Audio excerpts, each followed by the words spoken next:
The undisputed campus beauty, Serafina, and I had been in love for 3 years. By all rights, we had made a solid pinky swear to apply to the exact same university. But when I, bouncing like a golden retriever, excitedly clutched my acceptance letter and went to find her, I actually overheard her telling someone else. Did he actually believe that? I was literally just pulling his leg. I'm heading to Beijing all by my fabulous self. Those 3 sentences felt like a ninja throwing star aimed straight at my heart. The pain practically paralyzed me. I slumped to the ground, crying a river for almost half an hour until I finally managed to scrape my dignity back together. From the initial grief and agony to the bubbling resentment and sheer unwillingness to accept it later, my emotions were basically on a wild roller coaster doing loop-de-loops non-stop. But surprisingly, right in that moment, I felt weirdly zen. That fierce emotional hurricane from just a second ago was now as dead quiet as the ocean surface right after the tide rolls out. I aggressively wiped my tears, took a few deep Darth Vader breaths, marched right up to Serafina, and tried my hardest to keep a poker face as I announced, "My acceptance letter just arrived." But in that split second, I swear I saw a flash of "oh, snap, I'm busted" guilt in her eyes. But maybe my tear-blurred vision was just playing tricks on me. Serafina offered a faint smile and said, "My letter arrived, too." I stared at her without even blinking and said, "You promised me that if I got into the same school as you, then..." Before I could even finish my dramatic monologue, I was rudely cut off. "Orion, I'm sorry. There's this tiny little thing I forgot to tell you." Serafina's eyes nervously dodged to the side. My mom absolutely forbade me from studying medicine. She went full tiger mom and forced me to apply to Beijing University. I asked softly, "But you literally said your ultimate dream was to become a doctor." She furrowed her perfectly plucked eyebrows, looking incredibly annoyed. You know how bossy my mom is. She kept whining about how being a doctor is exhausting and totally unappreciated. So she strong-armed me into majoring in finance. I bowed my head, thinking a whole stand-up routine in my mind. "Serafina, is this really the bargain bin excuse you're using to brush me off?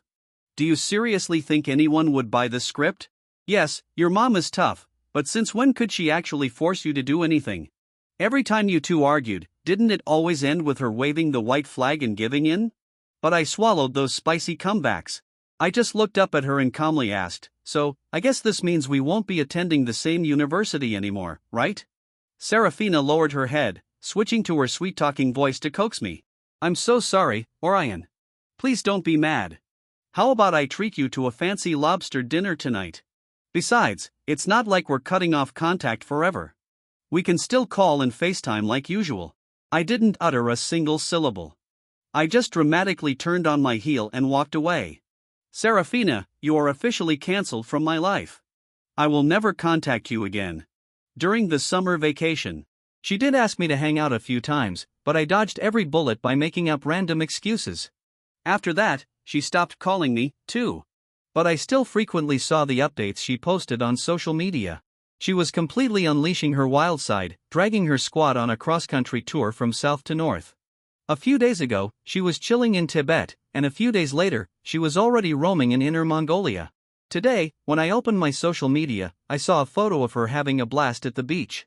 There were about 6 or 7 people in the picture, all faces I recognized. There were her classmates and also her childhood besties, both guys and girls. Today, they took a ton of group photos. In the picture, she turned her back to the ocean, smiling radiantly. Look at that. Without me, she was having the time of her life. I suddenly remembered my past naive babbling to her. I had told her that after the college entrance exams, I wanted to go see the ocean. At that time, she scoffed disdainfully, "What's so fascinating about a giant puddle of salt water?"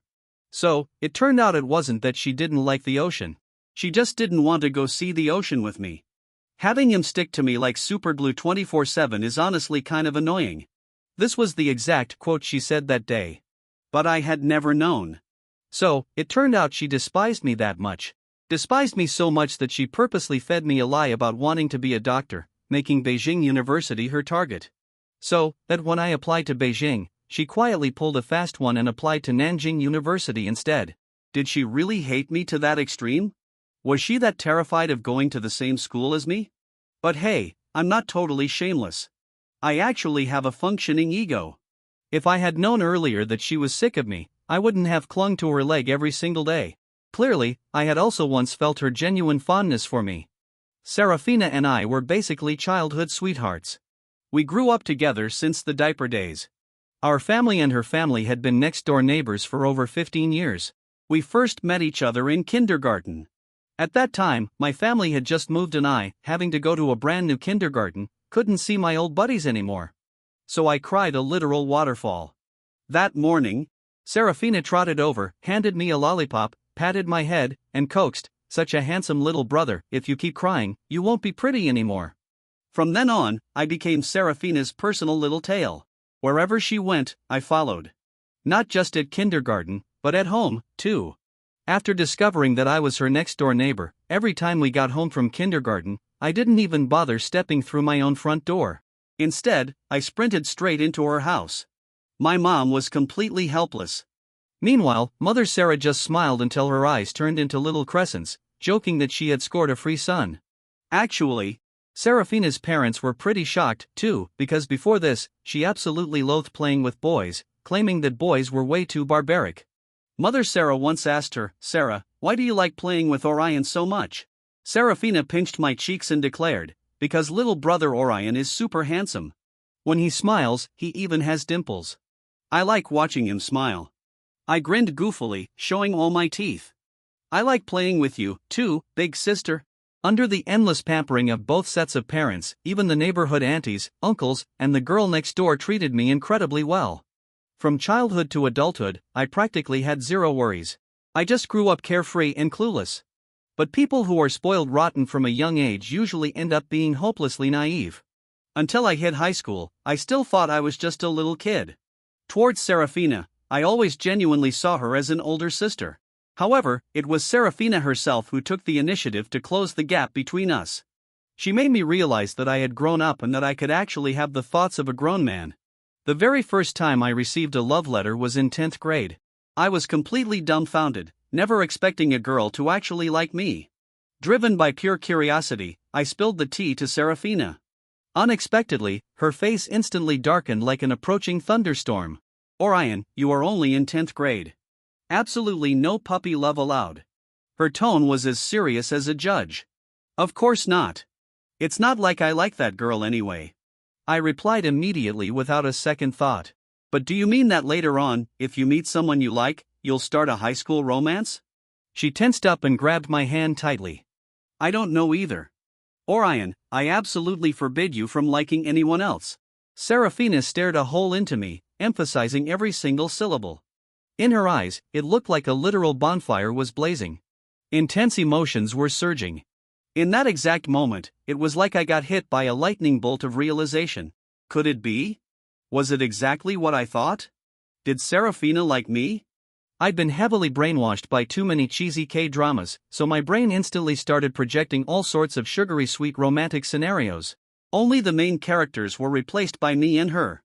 In the future, would Serafina and I, just like the couples in those idol dramas, have a diabetes-inducing sweet romance followed by marriage? That actually sounds pretty epic. Oh, no. The more I thought about it, the more scandalous it felt. My face started burning up, flushing all the way down to my neck. "Anyway, you have to promise me, for the 3 years of high school, no dating," Serafina instructed with utmost seriousness. I was completely lost in my own romantic daydreams, nodding aggressively like a chicken pecking at rice. From then on, I became exceptionally clingy with her. Every day after school, I no longer rushed home to watch my favorite anime. Instead, I sat by the basketball court, waiting for her dance practice to finish, so we could walk home together. A clueless teenager like me had zero idea how to hide his feelings. The overflowing affection in my eyes was so glaringly obvious that a blind person could probably see it. Everyone around us could tell that I had a massive crush on Serafina. The way we interacted gradually shifted, too. Before, she always called me little kiddo, treated me like a baby brother, and loved taking care of me. But later on, slowly but surely, I became the one taking care of her. She chronically skipped breakfast, so every morning I would smuggle an extra portion of food out. And on our way to school, I'd stare her down until she finished every bite. When the weather changed, I would aggressively text her reminding her to wear an extra layer the very next day. Whenever she caught a cold, I panicked harder than she did, having all the cold meds locked and loaded for her. But at first, she laughed and called me her personal little butler. Gradually, though, she started losing her patience. She even complained that I was acting like her mother, trying to micromanage her life 24/7. I felt so wronged. I was literally just caring about her. Eventually, there was one time she genuinely blew a fuse at me. It was the summer of 11th grade. One of Serafina's besties was hosting a birthday party and dragged her out to a karaoke bar to party all night long. Terrified that her mom wouldn't approve, she begged me to be her alibi, telling her mom she was going over to a classmate's house for a hardcore study session prepping for the brutal 12th grade and would just sleep over. Come on, in my mom's eyes, you are the ultimate golden boy. With you as my witness, my mom will 100% buy it and let me out for the night. I agreed to cover for her. As a result, that night I was casually scrolling through social media. And oh my god, I saw the photos her friend posted. Turns out they were chugging alcohol at the karaoke joint. I was absolutely paralyzed with shock. Serafina had never touched a single drop of alcohol in her life. She was only a junior in high school, still a minor. How on earth could she be drinking? Furthermore, she hadn't even fully recovered from her cold. She still had a mild fever. Drinking like a fish in that condition, wouldn't that totally wreck her health? On the table, the empty liquor bottles were piled up like a mini mountain. God knows how much they had actually chugged. I was so anxious I was pacing like an ant on a hot frying pan. I immediately dialed Serafina's number, but she ghosted my call. I paced back and forth in my room like a spinning top. Half an hour passed and my paranoia won. I sprinted straight to her house and spilled all the tea to Mother Sarah. Upon hearing the news, Mother Sarah completely flipped out. She dashed to the karaoke bar and dragged Serafina home by her ear right out of the VIP room. Mother Sarah even roasted the birthday girl right on the spot, accusing her of corrupting her precious daughter. At that moment, Serafina's social reputation hit rock bottom. After that, she was grounded for 3 solid days. When she was finally released from captivity, she called me out for a meet-up. Right in front of my house for the very first time, she unleashed her fury on me. She yelled, "Orion, who do you think you are? What gives you the right to micromanage my life?" I absolutely loathe backstabbing snitches. I stood there totally stunned. I'd never seen Serafina act so fiercely demonic. I went home and sulked for a very long time, vowing to myself that I would never ever care about her again. That whole summer I didn't initiate contact with her a single time. By the time senior year officially kicked off, shortly before my birthday, Serafina actually bought the gaming console we had been drooling over to give me as a gift. She stood right in front of me, looking up with big puppy dog eyes, her voice ridiculously pitiful. "Little Orion, I was wrong. Please don't be mad at me anymore, okay?" At that moment, I had absolutely zero backbone. One sweet word from her and my anger evaporated like a puddle in the Sahara. From then on, Serafina and I still bickered occasionally, but every single time she just had to sweet-talk me for 2 seconds and my heart turned into absolute mush. During the second semester of our senior year, I asked Serafina where she planned to apply. She boldly claimed she wanted to be a doctor and was aiming for G University. Then she bounced the question back. "What about you?" Without skipping a beat, I replied, "Wherever you go, I go." But I was sweating bullets, worried my grades weren't good enough because G University's cutoff scores were notoriously sky-high every year. Serafina promised she would tutor me. This was also one of the main reasons I was so hopelessly whipped for her. She was ridiculously brilliant. I clearly studied way harder than she did, but my grades couldn't even hold a candle to hers. She always looked like she couldn't care less, yet somehow casually ranked at the very top every exam. She was the teacher's absolute favorite pet. Under Serafina's strict coaching and supervision, my grades miraculously skyrocketed. One time I boldly asked her, "If I get into the same university as you, will you grant me one wish?" I looked at her with stars in my eyes. She chuckled softly and teased, "Can I decline?" I furiously shook my head. "Nope. If you say no, I'll literally lose all motivation to study." She laughed helplessly. "All right, fine. It's a deal." What that wish actually was, both she and I knew perfectly well. Yep, that's right. My master plan was to officially confess my love to her the moment I got into G University. When the exam scores dropped, the results were exactly as I calculated. I solidly secured my spot at G University. But the moment I received the admission letter, I finally realized Serafina had been plotting this grand escape for a long time. She desperately wanted to shake me off. While stepping into university life, everyone else was buzzing with excitement for a fresh start. I was the only one moping around, my mood hitting rock bottom. Getting metaphorically stabbed in the back by the girl I loved most, I spiraled into a deep dark abyss of self-doubt. Oh man, was I really that obnoxious? So repulsive that she had to jump through all these hoops just to dump me? After starting college, G University and Nanjing University were 1,000 miles apart. But hey, she achieved her goal.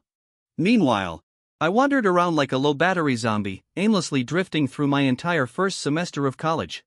I zoned out during lectures and blanked out after class. I had never actually taken my studies seriously.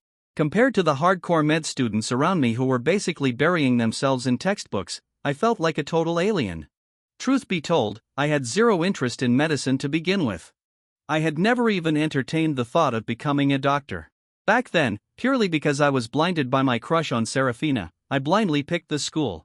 At that time, I was busy daydreaming that once we hit college, we would stroll around campus holding hands, living our best disgustingly sweet romantic life. I had completely forgotten that in college, you actually have to study hard. Everything flipped upside down during the winter break of my freshman year.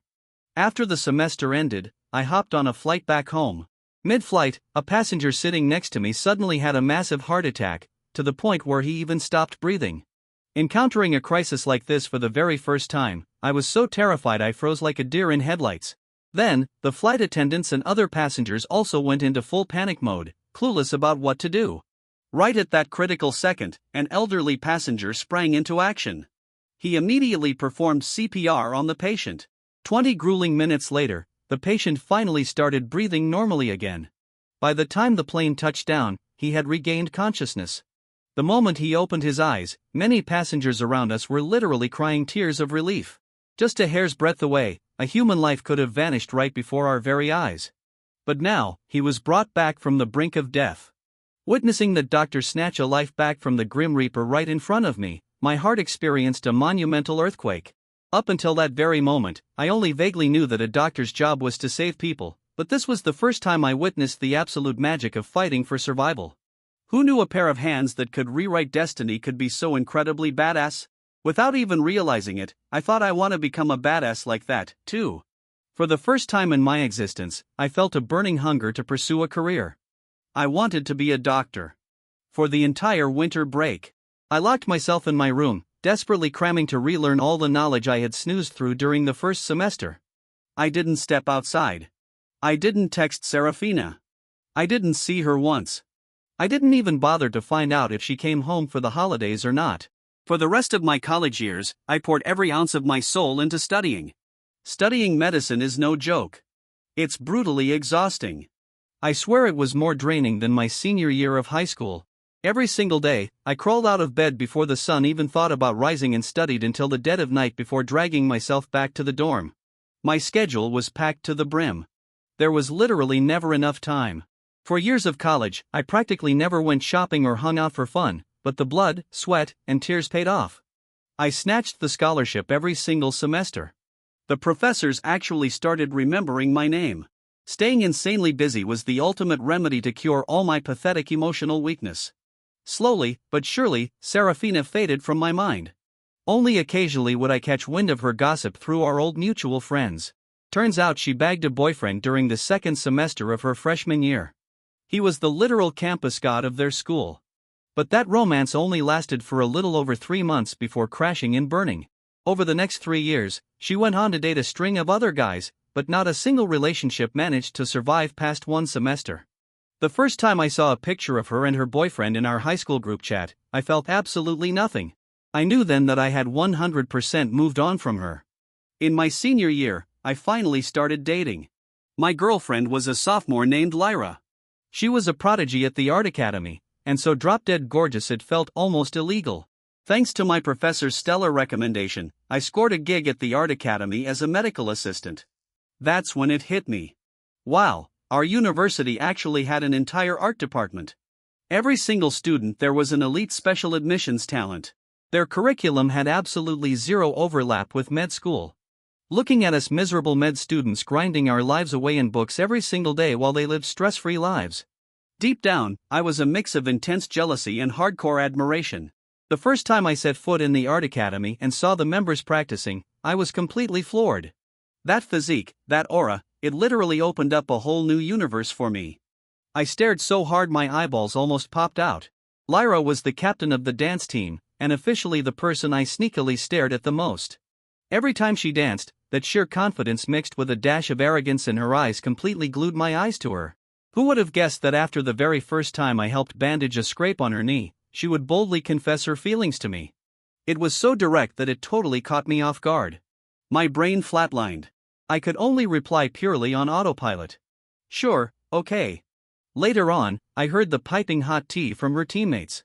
Turns out, she had been nursing a massive crush on me since her freshman year. All because I once casually handed her a Band-Aid. Hearing that, it jogged my memory a bit. A year ago, right in front of the campus mini-mart, there was this girl who scratched her hand trying to rip open a package. I conveniently tossed her a Peppa Pig-themed Band-Aid. At that time, the girl blushed so hard her ears turned red. Turns out, that girl was Lyra. She told every single person on her dance team. She was hopelessly falling for me.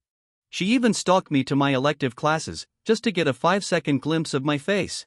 All her friends were hyping her up to shoot her shot, but she heard I was the legendary study god of the med department and panicked that I only cared about my GPA. So, she chickened out of confessing for ages. The day I magically appeared as the medical assistant for her team, they all lost their collective minds with joy. Her teammates relentlessly roasted her, claiming that she was strutting around displaying her feathers like a very obvious peacock in front of me every single day, desperately showing off. Until finally, one of her ride-or-die besties couldn't take the cringe anymore and threatened that if Lyra didn't confess, she was going to swoop in and steal me herself. Lyra went into a full-blown panic. So, that day, when I was busy cleaning up the scrape on her knee, that mischievous friend intentionally loudly whispered to me, "Hey handsome, are you free later?" Before I could even process the question, Lyra aggressively shoved her aside, looked up at me and blurted, "Can you be my boyfriend? Yes or no?" I blue-screened for a solid second before replying, "Sure, okay." She froze right on the spot, genuinely convinced her ears were hallucinating. That friend shoved her from behind, "Why are you glitching out?" "Girl," he literally said yes. Only then did Lyra's soul return to her body. And she proceeded to grin like an absolute goofball at me for the rest of the day. But later on, she would constantly interrogate me, "Did you actually secretly like me from the start? Otherwise, why did you agree the millisecond I confessed? I bet you were totally thirsting for me, too." I replied, "Then why do you think you came to our team as a medical assistant? Could it be that you infiltrated our team as a medical assistant just so you could stare at my face every single day? Are you the type who acts all cool and aloof on the outside, but is secretly head over heels obsessed with me on the inside? Do you just love me in your wild imagination? Can't you just lie to me a little bit? Feed me some sweet nothing to make me happy?" I confessed. Honestly, the very first time I saw you, it was a literal thunderbolt to the heart. Everything was a carefully calculated master plan just to get close to you. She triumphantly tilted her chin up. "I knew it, you rascal. You finally fell right into my brilliant trap." This little girl was seriously way too cute. Even though she was younger than me when we were together, she took care of me way more than I did her. Every single morning, even if the sky was falling, she religiously stuck to her 1-hour dance practice routine. Before dating me, she'd roll out of bed at 6:30 a.m., finish her workout, and then grab breakfast. After we got together, just to sync up with my brutal med student schedule, she shifted her alarm to 6 a.m. The moment she finished sweating, it was the perfect time to grab breakfast with me. Some days when I was too lazy to function and go to the cafeteria, she would literally buy breakfast and deliver it right to the door of my dorm. I told her, "Honestly, you don't need to torture yourself like this, waking up at the crack of dawn every day. If you don't get enough beauty sleep, it'll wreck your health." She just giggled cheekily. "You don't need to worry about me. I have the stamina of an ox. You are basically my personal charging station. Just staring at your face for a few minutes every morning gives me enough juice to power through the whole day."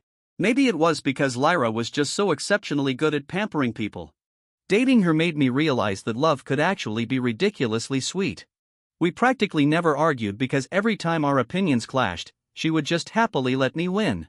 When winter break rolled around, Lyra escorted me to the airport, putting on a flawless, pitiful act. Are you seriously not going to pack me in your suitcase and take me home? Yes, I replied dryly. You've literally asked me that 180 times already. She continued her dramatic monologue. Honestly, I don't even need an official title. I can just hide out in a hotel nearby. Whenever you have a spare minute, just pop over and gaze upon my beauty. Just please don't suffer from amnesia and forget I exist. Why didn't I realize earlier that she was an Oscar-worthy actress? It took a monumental amount of sweet-talking to finally pacify her. After that, I waved goodbye. A few days before the Lunar New Year, my mom casually dropped the bomb that Serafina's mom had invited our whole family over for dinner because Serafina was bringing a boyfriend home to meet the parents. Hearing this piping hot gossip, my spirit instantly perked up. Whoa, Sister Sarah is actually bringing a guy home for the official inspection. That's a historical first. Is he handsome? My mom replied. Even your auntie has only seen a photo so far. Rumor has it he's extremely good-looking. I nodded wisely. Makes sense. Sister Sarah's standards have always been in the stratosphere. When we arrived at Serafina's house, I spotted a dashing young man lounging on the sofa. Short black hair, crisp white button-down. He looked impeccably sharp and handsome. After graduating from college, Serafina entered her family's corporate empire, learning the ropes of business management from her dad. This guy was actually her personal assistant. He graduated from an elite big-name university, and within less than a month of joining the company, he bagged the assistant role. And shockingly soon after, the two started dating. Mother Sarah was over the moon with this new boyfriend. Compared to the questionable cast of exes in her past, this guy was an absolute massive upgrade. I had heard through the grapevine that previously, Serafina had dated a bartender from a club. Back then, her mom was having daily heart attacks, terrified she'd go off the rails. Thank the heavens the tragic romance only lasted a grand total of 1 month before they split. Mother Sarah gossiped with my mom, casually spilling a massive amount of tea regarding Serafina's messy love life. Oh boy, her romantic history's practically a Netflix series. Once at the Bai family house, the parents retreated to the cozy living room to chatter, while I kicked back lazily on the sofa, scrolling on my phone while being aggressively force-fed PDA by Serafina and her boyfriend. The two of them were glued together the entire time. Besides the initial greeting at the door, where Serafina threw a casual hi my way, she immediately dove headfirst back into her gaming world with her boyfriend. You're so silly. Don't just run around like a headless chicken. Just be a good girl and follow me. Ah, why did you misfire again? You're about to drag the whole enemy squad right to us. Hearing just a couple of lines, I instantly clocked what survival game they were playing. Right then, I honestly missed Lyra a little bit. She was the one who had tutored me in this exact game. In the gaming world, I was a certified undeniable noob. My sense of direction was so tragically awful that even inside a moderately large virtual house, I could somehow manage to get horribly lost. But Lyra was always incredibly patient and sweet with me. No matter how colossally I messed up, even if we made it to the final circle and I completely blew our cover, getting her ruthlessly sniped, she never once raged at me. She'd just laugh and say, "It's all good. It's literally just a bunch of pixels, babe." During dinner, the parents practically formed a fan club, endlessly praising Serafina. Serafina's boyfriend was not only eye candy, but also super competent. My mom even aggressively prodded, "So, when are we expecting wedding bells?" Serafina just smirked, opting for silence. But my hawk eyes caught the slight, stiff twitch of the smile on her boyfriend's face. "Orion, do you have a girlfriend yet?" Mother Sarah suddenly fired the question at me. Before I could even open my mouth, my mom hijacked the mic and proudly announced, "He absolutely does. She's younger than him." Hearing that, Serafina instantly choked on her water. Her boyfriend scrambled to pat her back. "How many years younger?" Father Sarah chimed in, suddenly super nosy. 3 years younger. She's currently a sophomore, I replied. Only 3 years? That's barely an age gap at all. So, Mother Sarah probed further, "When are you dragging her home for us to inspect?" Just picturing Lyra's face, I couldn't suppress a massive grin. Ever since I met her, I felt like I was floating on cloud 9 every single day. Probably around the Dragon Boat Festival, I mused out loud. If I come home then, I'll drag her over to say hi. After the meal, Serafina bolted from the dining table first. Her boyfriend quickly trailed right behind her like a loyal puppy. I didn't spot them in the living room for the rest of the night. After chilling at the house for a bit longer, I headed back home with my parents. That afternoon, when I stepped out to grab a delivery package, the moment I swung the door open, I found Serafina dramatically leaning against the exterior wall. She scared the living daylights out of me. "Sister Sarah, why are you lurking out here?" She stared at me intensely. There was an emotion in her eyes that completely baffled me. "You really have a girlfriend?" I nodded. Serafina went dead silent for a painfully long time before whispering, "I'm sorry." I looked at her utterly confused. "For the college application drama?" She elaborated. "Oh, that? I practically deleted that from my memory. But back then, I was so impulsive and petty, desperate to cut ties with you.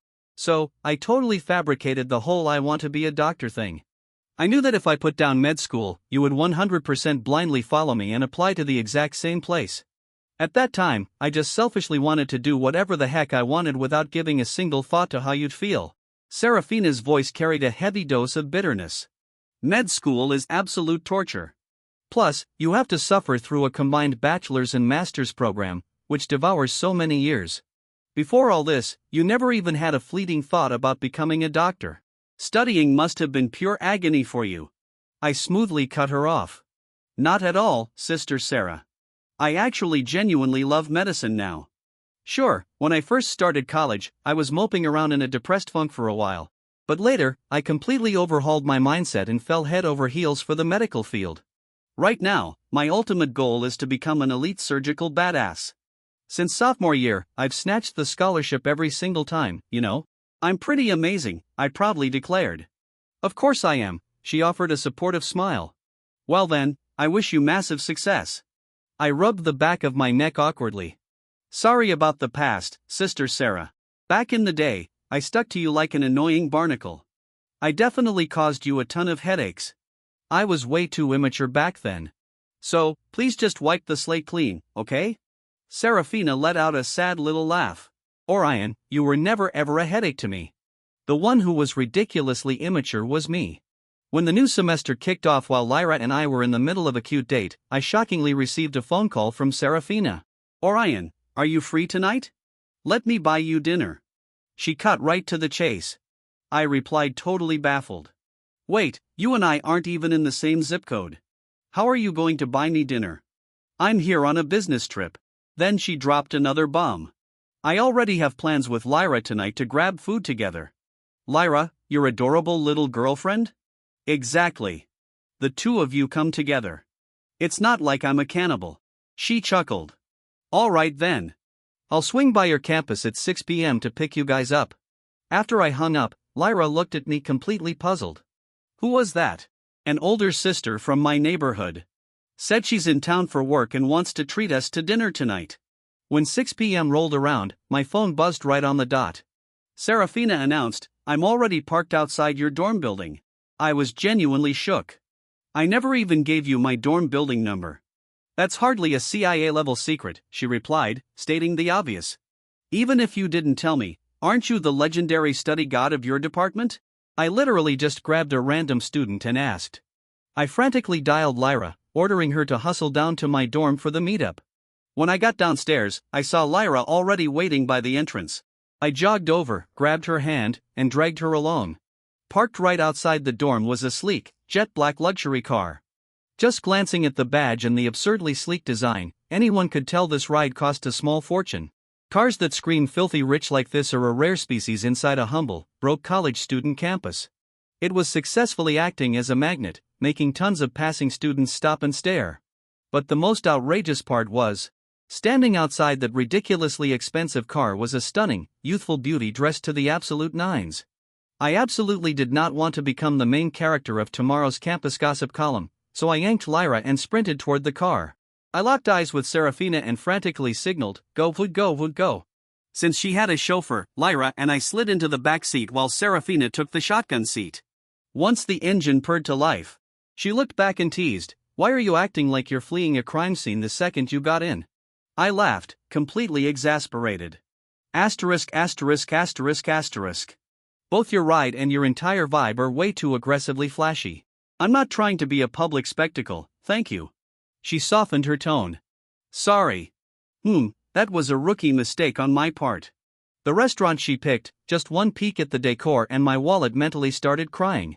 It was obscenely high-end. What was even more wild was every single patron dining inside looked like they belonged on a red carpet. The guys were suited up looking like James Bond, and the ladies wore elegant evening gowns. Lyra and I sitting in there looked like absolute clowns. She was in casual wear, and I was even worse, rocking a gloriously basic tracksuit. After awkwardly taking my seat, I hissed at Serafina, "Why did you drag us to a place that smells this much like old money? Didn't you say we were just grabbing a casual bite?" She offered a breezy, infuriatingly elegant smile. This is me being casual. I was actually worried that Lyra might feel out of place and uncomfortable sitting here. But as it turns out, she looks completely unbothered, munching away more happily than anyone else. Looks like I totally overthought it. After we got back to campus, Lyra interrogated me, bursting with questions. "What is the actual tea here? Is that Serafina person seriously only 3 years older than me?" I nodded. Yep, she's exactly my age. For someone who looks that sophisticated and mature, why is she pulling such childish stunts? Lyra threw her arms around me and declared, "She totally has the hots for you." I clocked it immediately. That whole charade today was just her aggressively flexing her wealth in my face, trying to make me feel like a broke peasant. But I'm not falling for that trap. I'm mentally indestructible. Right on. Besides, the fact that you're obsessed with me is my biggest flex. On that front, she could never even compete. No way, that's impossible, I argued. Sister Sarah has a boyfriend. She even paraded him home for New Year's, I replied. A woman's intuition is never wrong. Trust me. Lyra stubbornly refused to buy my logic. Ever since that ridiculously awkward dinner, Serafina started inventing excuses to magically appear in our city for business trips. She also made a habit of popping up at my campus to hunt me down. In just half a year, the number of times I saw her face surpassed the previous 4 years combined. What's worse, every single time she ambushed me, she came bearing gifts. Once I casually posted a photo on my feed showing me wandering around a shopping mall. In the bottom right corner of the pic, I accidentally captured a tiny sliver of a display case. Inside that case sat a fancy watch. The absurd result? 2 days later, Serafina spawned in front of me holding that exact watch as a present. It was complete madness. That was literally just a random photo dump. Even I hadn't noticed that stupid display case. But, at this point, my internal alarm started blaring that something was seriously off. So, the next time Serafina swooped into the city for work and tried to summon me, I desperately scrambled for excuses to dodge her.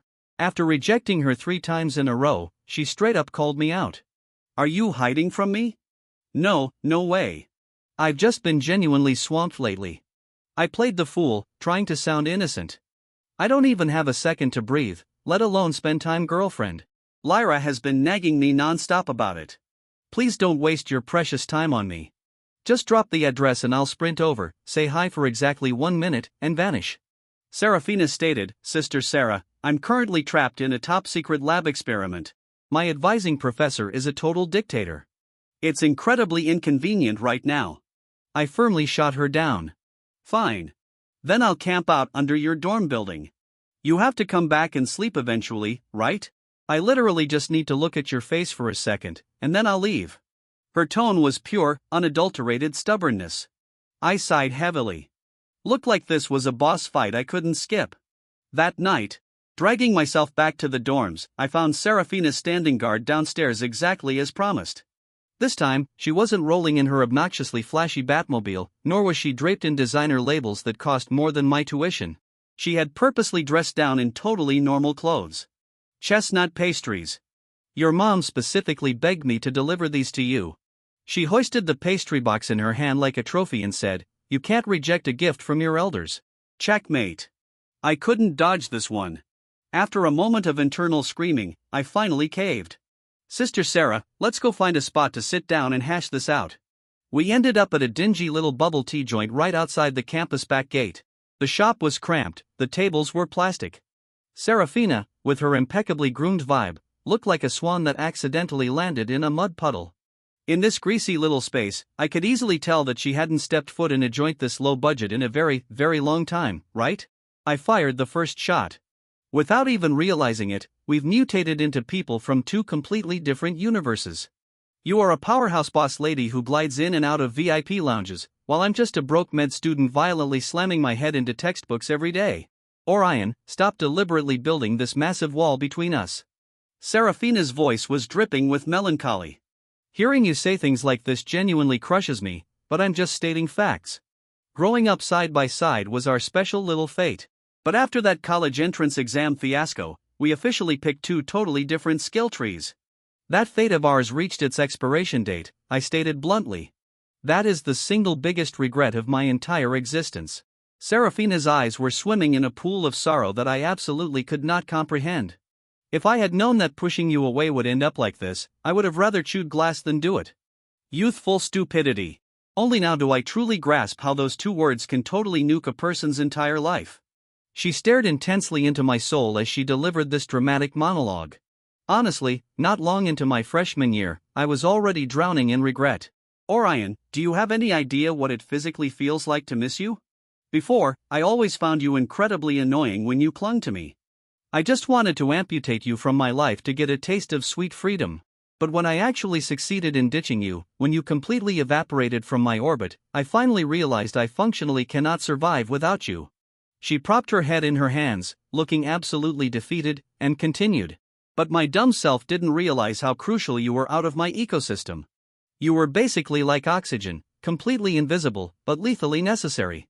Before, when you were up in my face every single day, I was too blind to appreciate it. It wasn't until I hit college that it finally clicked. Those days were actually the peak of my happiness. And now, just trying to get 5 minutes of your time is like trying to schedule an audience with the Pope. No. I let out a harsh bark of laughter. Do you even buy your own script? Serafina, you snagged a boyfriend the second you stepped onto campus.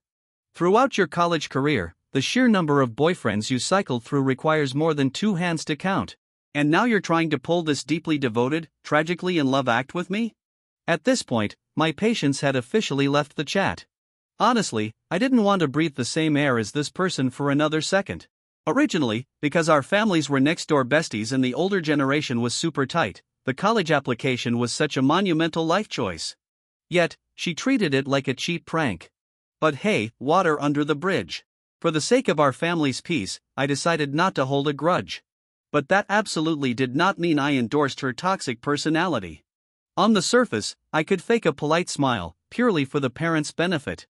But privately, I was going to sever absolutely all personal ties with her forever. One wrong move and it's just a domino effect of disasters, right? Wrong. Serafina offered a bitter, self-deprecating smile. I was too immature back then. I have no idea where that absurd, toxic ego came from. But I was terrified that if I was the one to crawl back and text first, I'd somehow lose the upper hand. So, I stubbornly refused to take that first step. I stupidly thought that if I just jumped into a relationship, maybe my brain would finally hit delete on you. But even with a boyfriend dangling on my arm, that massive crater in my chest just wouldn't fill up. But I realized that wasn't what I actually wanted. I even deliberately leaked the intel about my dating life to our mutual friends, hoping it would reach your ears, secretly praying you'd get jealous and reach out. But from your end, absolute radio silence. I was so bitter and resentful, so I just kept recklessly swapping boyfriends. And just like that, I trapped myself in an endless, toxic wheel. I replied with zero emotion. Wow, what a crystal clear galaxy brain strategy you had there.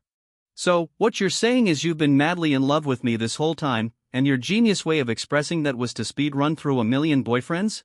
Well, then congratulations, you totally played yourself.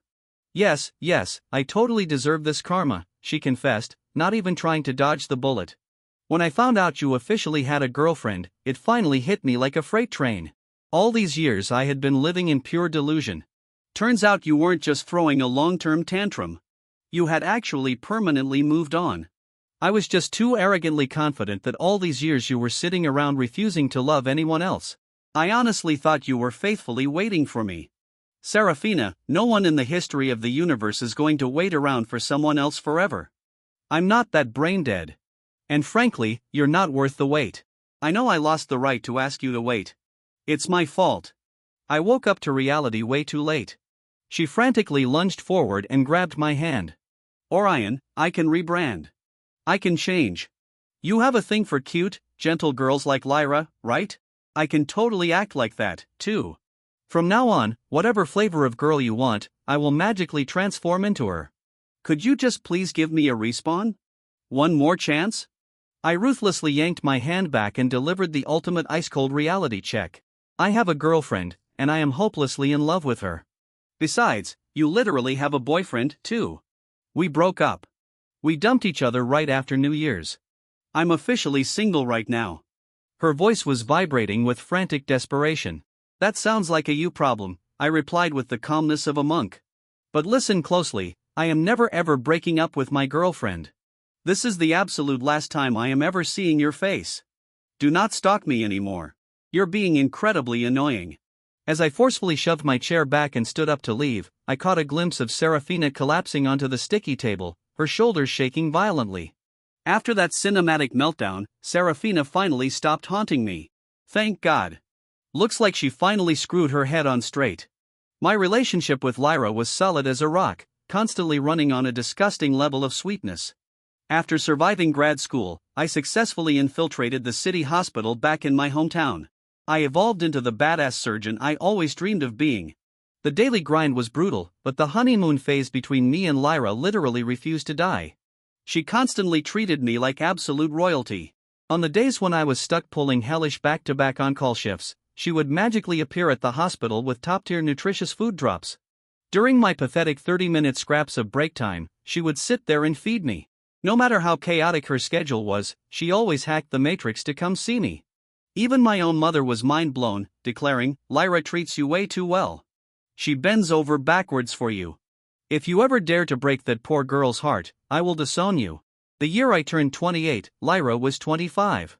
I finally dropped to one knee and put a ring on it. That was the year she officially conquered grad school, stepped into the brutal real world, and kicked off a brand new DLC in the game of life. On our wedding day, I was so absurdly hyped I pinged awake at 3 a.m. I practically wore a hole in the living room rug from pacing back and forth.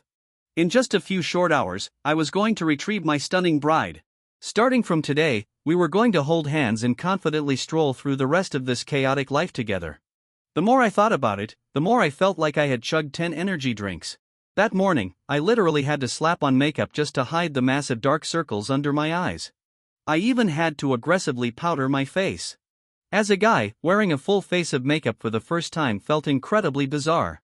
While en route in the wedding convoy to pick up the bride, I couldn't resist shooting Lyra a text.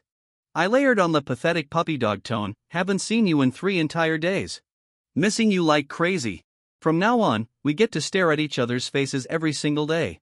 You're contractually obligated to give me a morning kiss every day, got it?" The two of us were firing texts back and forth, the hype levels off the charts. Suddenly, my phone screen flashed with an incoming call. It was Serafina. I hesitated for a split second, then hit accept. "Orion, I'm currently standing on the absolute edge of the White Rock Building's rooftop. The exact second you hold your wedding ceremony, I am swan diving off this ledge." I gripped the steering wheel phone tight and commanded, "Sister Sarah, do not do anything stupid or impulsive." "No, Orion. I was so wrong. Please, I'm begging you. Just cancel the wedding, okay? Don't marry anyone else. Just the mere thought of you spending the rest of your life with another woman, the agony is literally making me want to end it all. Watching you walk down the aisle with someone else, I can't stomach it.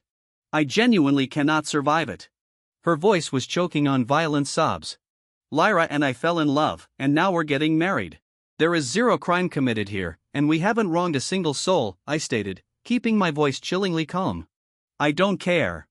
I refuse to accept it. I absolutely forbid you guys from getting married. If you dare to go through with this, I will jump right this second," the voice on the other end shrieked hysterically. "The absolute only thing I can do for you right now is dial 911 and send the cops to your GPS coordinates. Other than that, this has 0% to do with me." I enunciated every single word. "If I actually jump and splatter on the pavement, you wouldn't even hit pause," Serafina demanded. "That is your HP bar, not mine. I do not have the admin rights to control it," I replied flatly. "Fine." "Oh, that's just fantastic," she suddenly burst into a manic unhinged laugh. "Orion, you are so incredibly cold-blooded. I am going to make you regret this for the rest of your miserable life." Click. She hung up. I instantly dialed emergency services, clearly reported the psycho situation and the address, and then calmly resumed my mission to go secure my bride. The wedding went off without a single glitch. In my eyes, Lyra was the most breathtaking bride in the history of the universe. After the wedding banquet officially wrapped up, my phone buzzed again. Another call from Serafina. Surprise, I was totally bluffing. I didn't jump. Her voice sounded completely drained of battery. I just wanted to run one final diagnostic check to see if there was even a microscopic pixel of affection left in your heart for me. If there was, I would have deployed every dirty trick in the book to steal you back. But the hard data proves I severely overestimated my own stats. You truly, mathematically, do not give a single damn about me anymore. Besides, if I actually swan dived off a building, wouldn't you feel a little guilty? How could I possibly bear to leave you with all that trauma? I let out a massive sigh of relief and replied, well, that's wonderful news.